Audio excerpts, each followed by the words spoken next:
Our channel does not promote any violent, harmful, or illegal activities. হাত পা ঢুকিও না দাদা, ভিডিও হচ্ছে।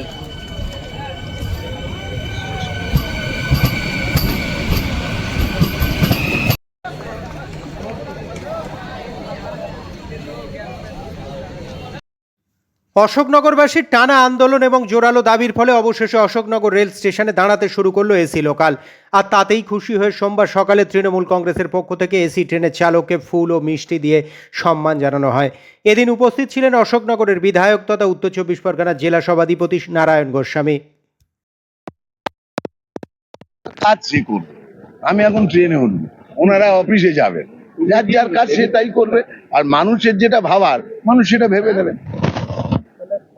কেউ আছেন যারা ঘোলা জলে মাছ ধরতে চায়। আর একজন ছাত্র নেতা সে বললো যে উনি বারাসাত পর্যন্তই যান, যাতে আর না এখান থেকে উনি বারাসাতে চলে যাচ্ছেন মঙ্গল, আর যেন না ফেরেন। এটা তো আমি যেদিনই অশোকনগরে আসি সেই দিনই আমি বারাসাতে যাই, আবার আমি পরদিন সকালবেলা চলে আসি। ওনাদের মতো দু একজনের কথায় তো ঠিক হবে না। এন্টার অশোকনগরে 3 লক্ষ মানুষ কি বলছে সেটাতে ঠিক হবে। আগুনে মন দিন ওনারা যে অশোকনগরে এন্টার জায়গায় পার্টি অফিসগুলো তালা বন্ধ, সাইনবোর্ড খুলে খুলে পড়ছে, ভাঙটির দোকানে সাইনবোর্ড বিক্রি হয়ে যাচ্ছে। এটা যাতে না হয় আগে ওই বিষয়টা দেখেন। আর প্রচণ্ড আনন্দ, একটা অনুভূতি। অশোকনগরের মানুষ, অশোকনগরের ছেলে, অশোকনগরের জন্ম, অশোকনগরের কর্ম। এই অশোকনগর একটা আলাদা অনুভূতি, একটা ফিলিংস। যে প্রথম লিস্টে তো ছিল না অশোকনগরে এসি ট্রেন থামবে, আন্দোলনের পরে এসি ট্রেন চললো। ধন্যবাদ অবশ্যই অশোকনগরের মাননীয় বিধায়ক নারায়ণ গোস্বামী মহাশয়কে। আন্দোলনের মধ্য দিয়ে যে অনেক কিছু আদায় করা যায় সেটা প্রমাণ হলো, এবং অশোকনগরে আজকে এসি ট্রেনে প্রথম থামবে এবং এই ট্রেনের টিকিটও কাটা আছে। আমরা এসি ট্রেনে করে যাব, এটা একটা আলাদা অনুভূতি। খুব ভালো লাগছে, খুব। আর পূজার দেখুন, উপহার প্রথমে তো দেয়নি, এটা আন্দোলনের ফলস্বরূপ রেল কর্তৃপক্ষ মানতে বাধ্য হয়েছেন।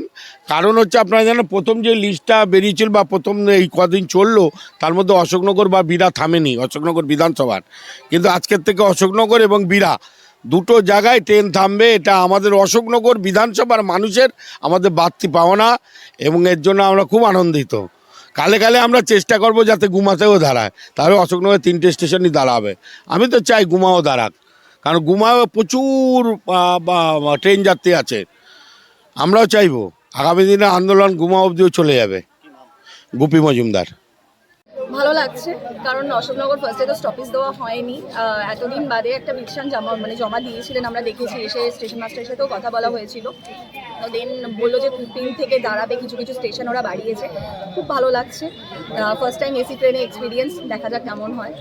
কি বলবেন, পুজোর আগে রেল একটা বিশেষ উপহার বলা চলে অশোকনগরবাসী, তারা বিভিন্ন স্টেশনগুলোতে দাঁড়াচ্ছে। খুবই ভালো লাগছে, মানে এটা অন্তত দরকার ছিল, কারণ আমরা এই টাইমে যেহেতু যাতায়াত করি, এসি ট্রেন রানাঘাটে আগে দেওয়া হয়েছিল। আমরাও চাইছিলাম যে আমাদের এদিকে একটা ট্রেন থাকুক, যাতে আমরাও যাতায়াত করতে পারি।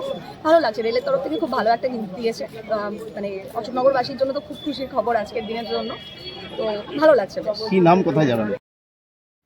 যদিও অন্যদিকে অশোকনগর স্টেশনে এসি লোকাল দাঁড়ানোর কৃতিত্ব দাবি করেছে এসএফআইও। তাদের দাবি, তাদের আন্দোলন ছাড়া এটা সম্ভব হতো না। আমরা তো অনেক আগে থেকেই ঘোষণা করেছিলাম, ভালোই হয়েছে, ভালোই লাগছে আমাদের যে আমাদের দেখা দেখি বাকিরাও করছেন। আমরা এখানে কথা বলছি, আমাদের কথা মানুষের কাছে রাখছি, ড্রাইভারকে আমরাও ফোন দেবো, আমরাও মানুষকে মিষ্টি মুখ করাচ্ছি ইত্যাদি। উনি উঠে একেবারেই অশোকনগর ছেড়ে চলে যান, তাহলে অশোকনগরের মঙ্গল। কিন্তু আমার কথাটা হচ্ছে এই যে উনি তো এখানকার বিধায়ক, উনি জেলা পরিষদেরও কি সব, উনিও স্টেশন মাস্টারের কাছে যান, আমরাও স্টেশন মাস্টারের কাছে যাই, তাহলে তো একই হয়ে গেল ব্যাপারটা। তাহলে আর ওনার এত হুটার গাড়ি নিয়ে ঘুরে বেড়ানোর কি মানে আছে আমি বুঝতে পারছি না। ওনার সুযোগ ছিল ডিএম এর কাছে যাওয়ার, ওনার সুযোগ ছিল ডিআরএম এর কাছে যাওয়ার, ওনার সুযোগ ছিল মুখ্যমন্ত্রীকে দিয়ে বলানোর। উনি সেসব কিছুই না করে এখানে গিয়ে হম্বি তম্বি করে একটা কাগজ পর্যন্ত দেয়নি, একটা লিখিত ডেপুটেশন পর্যন্ত দেয়নি। কিন্তু যাক, উনি ওনার মতো যা করেছেন, ওনার বুদ্ধিতে যা খুলিয়েছে। আমরা আমাদের মতো করে প্রথম দিন থেকে সোশ্যাল মিডিয়ার মাধ্যমে মানুষের কাছে আনা, স্বাক্ষর সংগ্রহের মাধ্যমে 1000 লোকের সই 1 ঘন্টায় জোগাড় করে আমরা স্টেশন মাস্টারের কাছে দিয়েছিলাম। যেদিন ট্রেন গেছে সেদিন উনি সকালবেলা ঘুম থেকে উঠতে পারেননি বিধায়ক সাহেব, যেদিন সকালবেলা প্রথম ট্রেন গেছেন। আমরা এখানে দাঁড়িয়ে রেলের দৃষ্টি আকর্ষণ করেছিলাম ফ্লেক্স নিয়ে, প্ল্যাকার্ড নিয়ে। তার ফসল হিসেবে এখানে হচ্ছে, কিন্তু আমরা এই প্রতিযোগিতায় যেতে চাই না। আজকের এই দিনটাকে আমরা অশোকনগরের মানুষের কাছে উৎসর্গ করি।